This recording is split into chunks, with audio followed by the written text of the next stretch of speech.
Bien, buenos días con todos los presentes. El día de hoy nos va a tocar exponer el análisis del caso Molle Flores versus Perú. Dicha exposición estará a cargo de quien les habla, Yolanda Freire, y de mi compañero Lenin Chilla. Bien. Como primer punto tenemos a la presentación del caso. El caso Molle Flores versus Perú, en pocas palabras, versa sobre el incumplimiento de una sentencia de la Corte Suprema de Justicia del Perú que se dio en el año 1993. Que ordenaba a la empresa estatal Tintaya reincorporar en el régimen pensionario del decreto número 20530 al señor Molle Flores.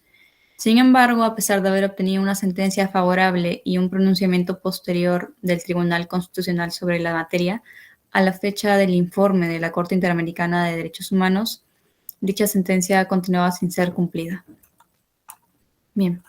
De igual manera y en forma de síntesis de todo el caso, el 6 de marzo del año 2019, la Corte Interamericana de Derechos Humanos dictó sentencia mediante la cual declaró la responsabilidad internacional del Estado peruano por la violación de diversos derechos cometidos en perjuicio del señor Óscar Molle Flores.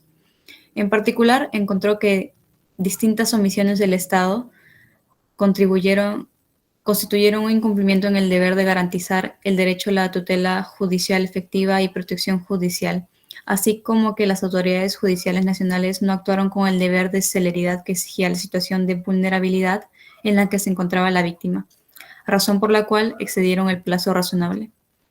Adicionalmente, la Corte determinó que la falta de materialización del derecho a la seguridad social por más de 27 años generó un grave perjuicio en la calidad de vida y la cobertura de salud del señor Molle, una persona que se encuentra en situación de especial protección por ser mayor y en condición de discapacidad. Asimismo, el tribunal advirtió que la falta de protección judicial afectó el derecho a la pensión que había ingresado ya al patrimonio de la víctima y por ende se declaró al Estado peruano responsable por la violación del derecho a la propiedad privada. En particular, la Corte encontró que el Estado es responsable por el incumplimiento de las sentencias dictadas a favor del señor Molle Flores, por la creación de los obstáculos derivados de la privatización de la empresa, de la cual se jubiló, y por no revertir los efectos negativos de dicha privatización, por la ausencia de medidas para remediar dicha situación por un periodo prolongado de tiempo, como ya mencioné, de 27 años. En consecuencia, la Corte concluyó que el Estado del Perú es responsable por la violación de los derechos reconocidos en los artículos 8.1, 25.1, 25.2c, 26, 5, 11.1, 21.1 y 21.2 de la Convención Americana, y todos estos en relación al artículo 1.1 de dicha convención en perjuicio de Óscar Molle Flores.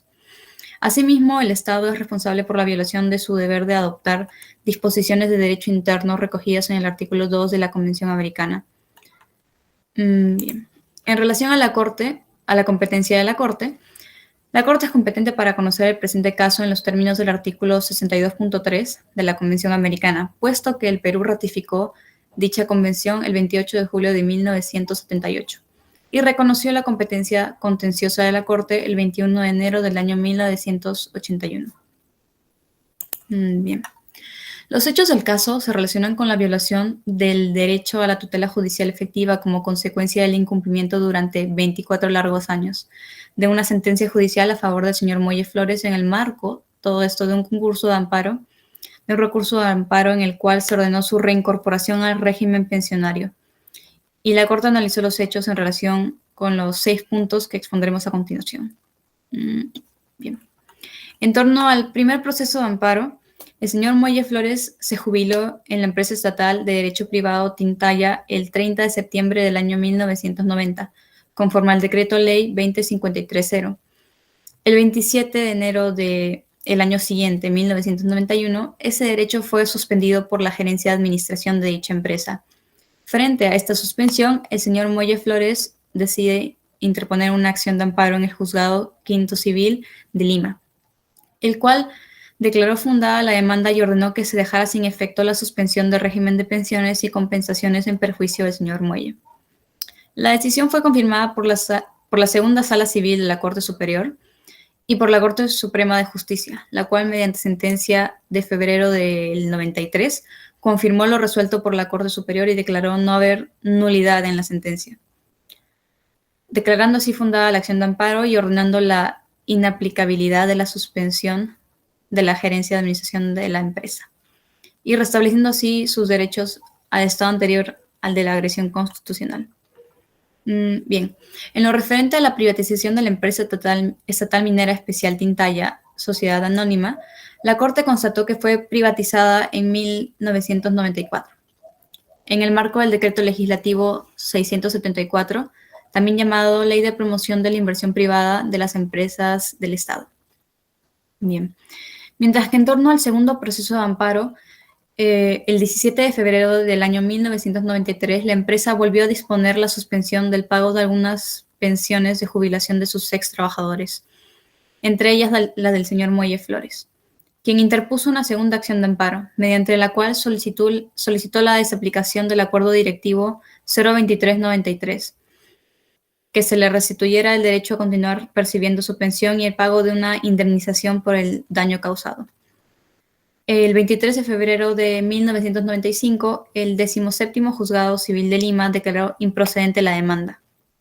Este fallo fue confirmado por la Primera Sala Civil de la Corte Superior de Justicia de Lima. Posteriormente, la Sala de Derecho Constitucional y Social de la Corte Suprema de Justicia declaró improcedente el recurso de amparo interpuesto por el señor Muelle Flores, quien presentó un recurso extraordinario contra esta decisión. Dicho recurso fue resuelto por el Tribunal Constitucional, que revocó la resolución de la Corte Suprema de Justicia ordenando a la empresa cumplir con el pago continuado de la pensión por cesantía renovable que percibía el señor, y declaró improcedente el pago de la indemnización solicitada. Bien. En lo referente al proceso contencioso administrativo, la empresa Tintaya S.A. interpuso una demanda en la vía contencioso administrativa a efectos de que se declarara la improcedencia de la reincorporación del señor Muelle Flores al régimen pensionario del decreto número 20530. Dicha demanda fue declarada fundada en primera instancia, luego fue apelada y elevada a la Sala Contencioso Administrativa de la Corte Superior, que confirmó la decisión de primera instancia. Esta decisión fue objeto de recurso de nulidad ante la Corte Suprema, que hizo lugar al planteo y declaró infundada la demanda de la empresa Tintaya S.A. Bien. En cuanto al procedimiento de ejecución de la sentencia de la Corte Suprema de Justicia que resolvió el primer amparo interpuesto por el señor Muelle Flores, a la fecha el proceso de ejecución iniciado en 1993 se encuentra en trámite. Y finalmente, como último hecho, tenemos relacionado con la normativa sobre pensiones y privatizaciones a partir del año 2002. La Corte señaló que las normas que establecieron el pago de pensiones, así como el organismo pensionista obligado, encontrándose vigente la Ley 28449, que precisó las reglas de régimen del decreto Ley número 20530, y reitera que es el Ministerio de Economía y Finanzas la entidad del Gobierno Nacional responsable por la administración del mismo. Cabe mencionar que dicha norma fue declarada constitucional por el tribunal en el año 2005.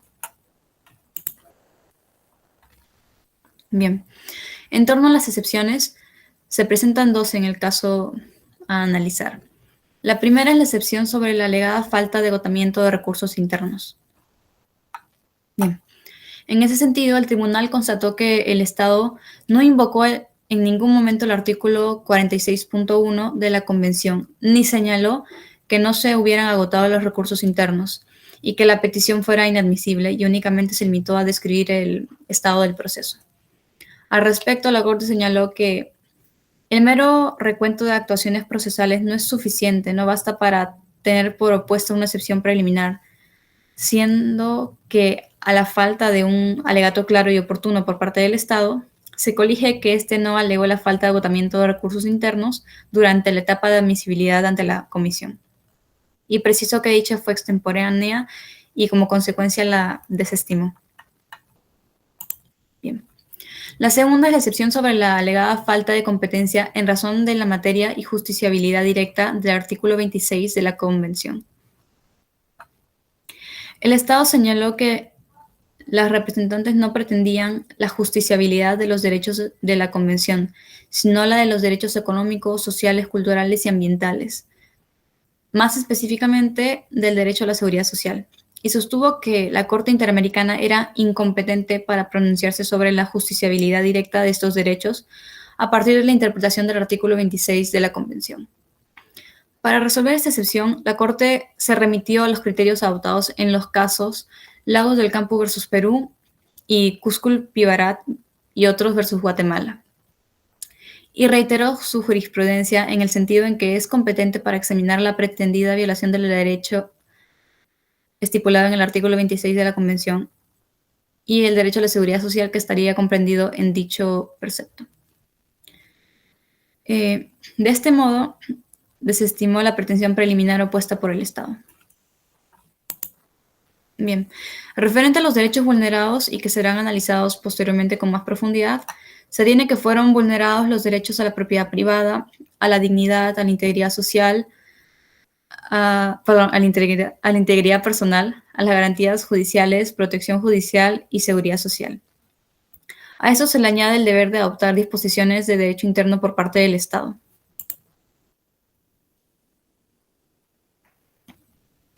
Bien, en torno al análisis de fondo tenemos como primer derecho a analizar el derecho a la tutela judicial efectiva en la ejecución de sentencias y privatización de empresas. Bien, la Corte consideró que la ejecución de las sentencias debe ser regida por aquellos estándares específicos que permitan hacer efectivos los principios inter alia de tutela judicial, debido proceso, seguridad jurídica, independencia judicial y Estado de Derecho.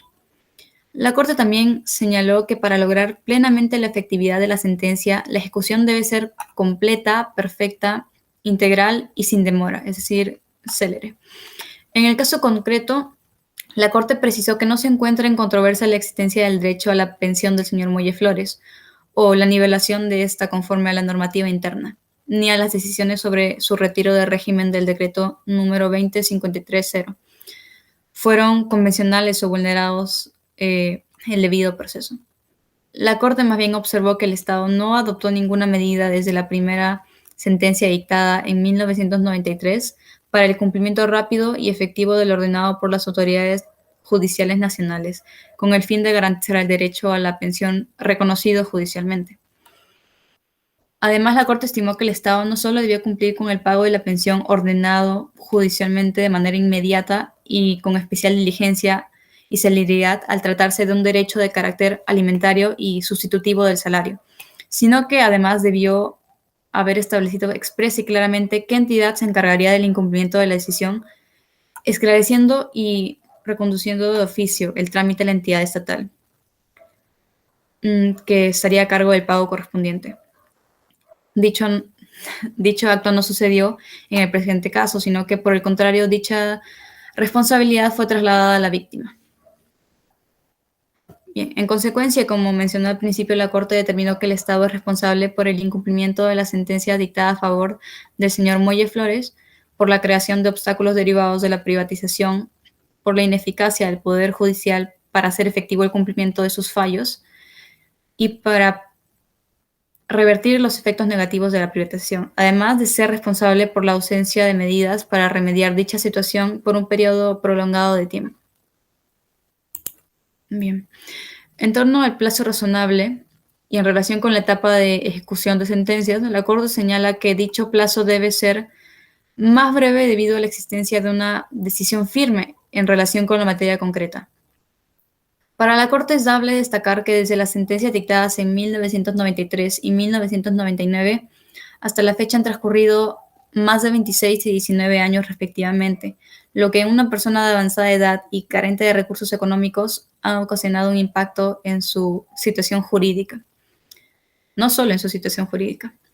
La Corte concluyó que las autoridades judiciales no actuaron con el deber de celeridad que exigía la situación de vulnerabilidad en la que se encontraba el señor Molle Flores, razón por la cual excedieron el plazo razonable del proceso, lo cual vulnera el derecho a las garantías judiciales. Doy paso a mi compañero. Bien, continuando con la exposición, vamos a analizar a fondo el derecho a la seguridad social. Como mencionado, podemos ver en el mapa, dice, se interpreta desde el artículo 45 de la Carta de la Organización de Estados Americanos que se puede derivar elementos constitutivos del derecho a la seguridad social, como por ejemplo, que es un derecho que busca proteger al individuo de contingencias futuras, que de producirse ocasionarían consecuencias perjudiciales para la persona, por lo que deben adoptarse medidas para protegerla. Cuando analizamos este punto, también es necesario mencionar que la Corte se pronunció por primera ocasión respecto al derecho a la seguridad social, en particular, como ya hemos visto, en el derecho a la pensión. Como parte integrante de la DESCA conocida como Derechos Económicos, Sociales, Culturales y Ambientales. ¿Y quiénes son ellos? Pues ellos están enfocados en satisfacer las necesidades elementales de las personas para tener una vida digna. Como ya habíamos mencionado, el artículo 45 de la Carta de la OEA interpreta, a la luz de la Declaración Americana y otros tratados, menciona que es un derecho, como ya había dicho, que busca proteger al individuo de contingencias futuras, que de producirse ocasionarían consecuencias perjudiciales para la persona. También busca proteger al individuo de situaciones que se presentarán cuando éste llegue a una edad determinada, que es básicamente la esencia de un seguro, en la cual se ve imposibilitado física o mentalmente. Y ahí hay que tener en cuenta, ¿no? Que no dice imposibilitado física y mentalmente, sino dice o imposibilitado física o mentalmente para obtener los medios de subsistencia necesarios para vivir un nivel de vida adecuado, que incluso de no garantizarse esto, podría privarlo de su capacidad de ejercer plenamente el resto de sus demás derechos. La seguridad social deberá ser ejercida de modo tal que garantice condiciones que aseguren la vida, la salud y un nivel económico decoroso.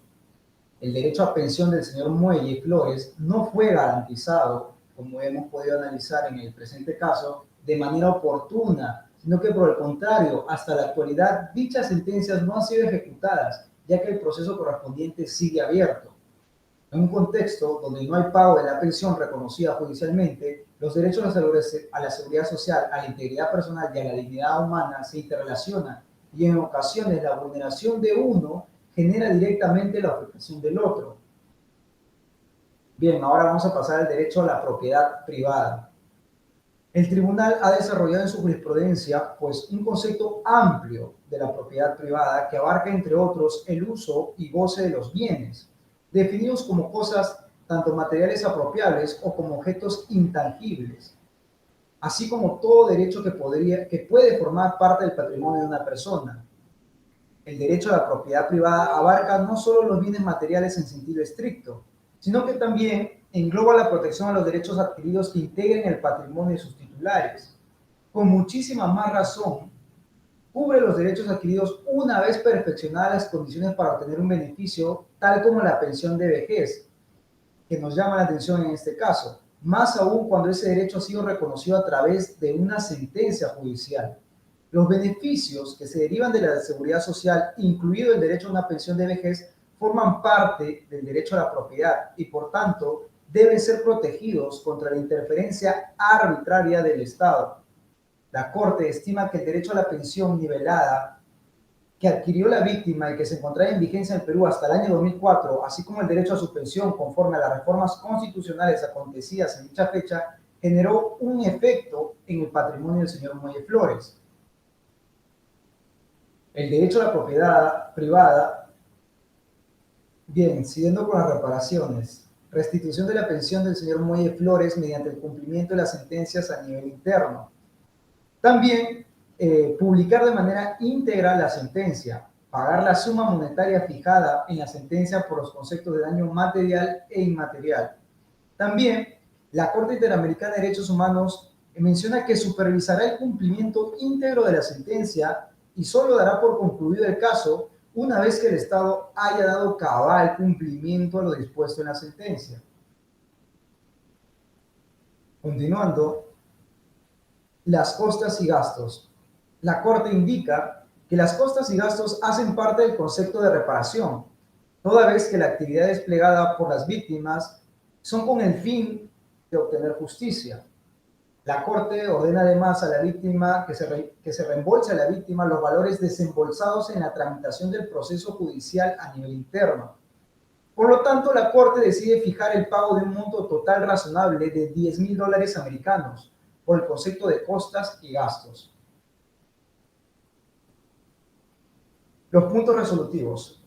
¿Qué decide y qué declara la Corte? La Corte decide desestimar la excepción preliminar interpuesta por el Estado sobre la falta de agotamiento de los recursos internos, como ya había explicado muy bien mi compañera. También desestima la excepción preliminar interpuesta por el Estado sobre la alegada falta de competencia en razón de materia y justiciabilidad directa. Declara además el Estado responsable por la violación del derecho a la tutela judicial efectiva y protección judicial, como ya hemos visto. El Estado también es responsable de la violación del plazo razonable, como ya hemos visto también en el presente caso, que se extendió y no se estimó una resolución judicial. El Estado también es responsable por la violación del derecho a la propiedad privada. El Estado también es responsable por la violación al derecho a la seguridad social.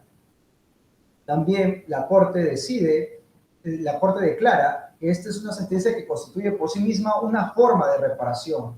El Estado debe dar cumplimiento a las sentencias internas adoptadas en favor de la víctima y además garantizar el pago de la pensión, mantener además el pago provisional de la misma y el acceso al Seguro Social de Salud. El Estado también debe realizar a partir de la notificación de la sentencia las publicaciones indicadas en el párrafo 239. El Estado también debe pagar las cantidades fijadas en los párrafos 251, 259, 267 y 274 por concepto de indemnizaciones compensatorias, así como por el reintegro de gastos. El Estado debe rendir al tribunal un informe al año sobre las medidas adoptadas para cumplir con la sentencia. Además, la Corte supervisará el cumplimiento íntegro, total, es decir, total de la sentencia en ejercicio de sus atribuciones y en cumplimiento de sus deberes y dará por concluido el presente caso una vez que el Estado haya dado cabal cumplimiento a lo dispuesto en la sentencia. El Estado también debe reintegrar al Fondo de Asistencia Legal de las Víctimas de la Corte Interamericana de Derechos Humanos la cantidad erogada. Continuando, el estado de supervisión de cumplimiento. La resolución de la Corte Interamericana de Derechos Humanos del 12 de marzo de 2020. Primero, declarar que el Estado ha dado cumplimiento total a las medidas relativas a la publicación y difusión de la sentencia y su resumen oficial. Declarar que el Estado ha cumplido con reintegrar el Fondo de Asistencia Legal de Víctimas de la Corte Interamericana de Derechos Humanos la cantidad dispuesta en el párrafo 277 y el punto resolutivo 11º de la sentencia. Además, mantener abierto el procedimiento de supervisión de cumplimiento respecto a dar cumplimiento a las sentencias internas adoptadas en favor de la víctima y sus respectivos pagos de indemnizaciones compensatorias. Disponer que la Secretaría de la Corte Interamericana de Derechos Humanos notifique la presente resolución al Estado peruano, a los representantes de la víctima y a la Comisión Interamericana de Derechos Humanos. Eso sería todo respecto al caso Muelle Flores versus el Estado.